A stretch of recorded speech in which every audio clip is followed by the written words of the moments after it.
there was one specific game I want to get to, one that kind of opened my eyes and said, okay, I think we need to talk about this. Not just you and I, but our listeners need to think about this, talk about it with us. And I want to hear from you guys. So make sure to jump into the comments. Let us know what you think about this.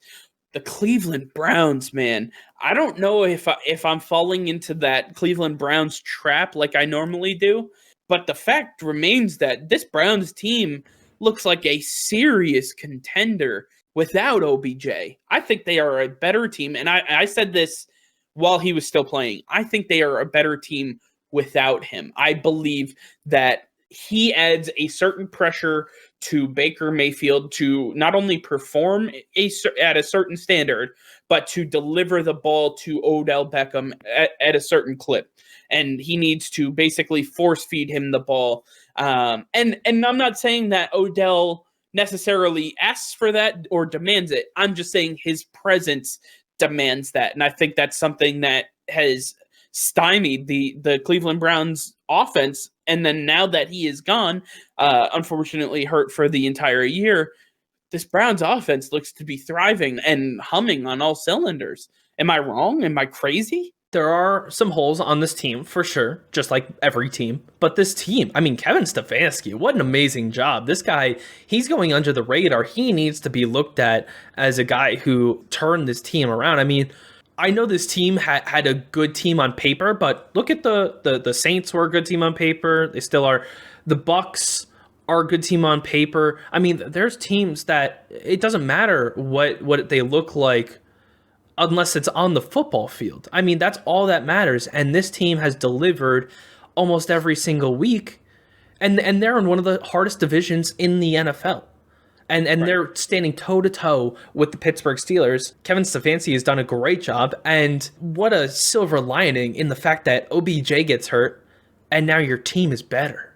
I mean, that's mind-blowing. The fact that Baker Mayfield is able to do more with less. I mean, if you were to tell me that Baker Mayfield is better with nobody around him, then I would have drafted him as a New England Patriot because he would be thriving on the Patriots right now. He might be 16-0. He'd be the MVP frontrunner. He has plenty of talent around him.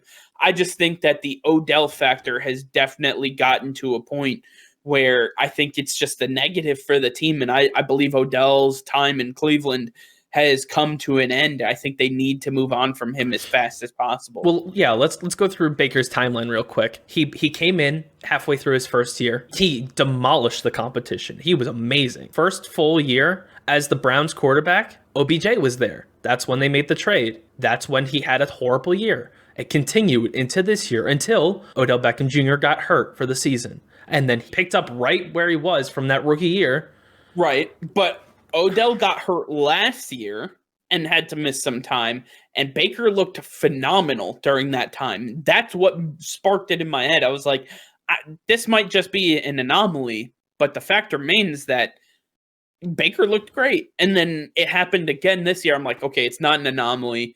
This is something that has continued, and this isn't just this pattern cannot be overlooked. It needs to be addressed. And I think, in my opinion, Cleveland may be the strongest competition to the Kansas City Chiefs right now. It's a strong argument to make for them. The Pittsburgh Steelers are probably the only other option in the AFC to take down the reigning champs. Better than Pittsburgh. I think Pittsburgh has more holes than we are willing to admit because they are undefeated. I think people gloss over the fact that they have had a very easy ride. Yeah, and I think part of that goes to the Steelers are like most teams, and they play down to their competition.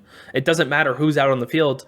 They're going to play at their level. They don't play at their own level. And that's where they need to be coached up, where they need to fix their issues. I think this Steelers team, even without Bud Dupree for the rest of the season, still has the strongest chance at making the Super Bowl. The Browns are for sure in this conversation, but the Steelers are the team to beat right now. And we're still going to see this one more time. The Steelers demolished them the first time around, and that was with OBJ. So I'd be curious to see how this plays out again, and we're going to see it in a few weeks.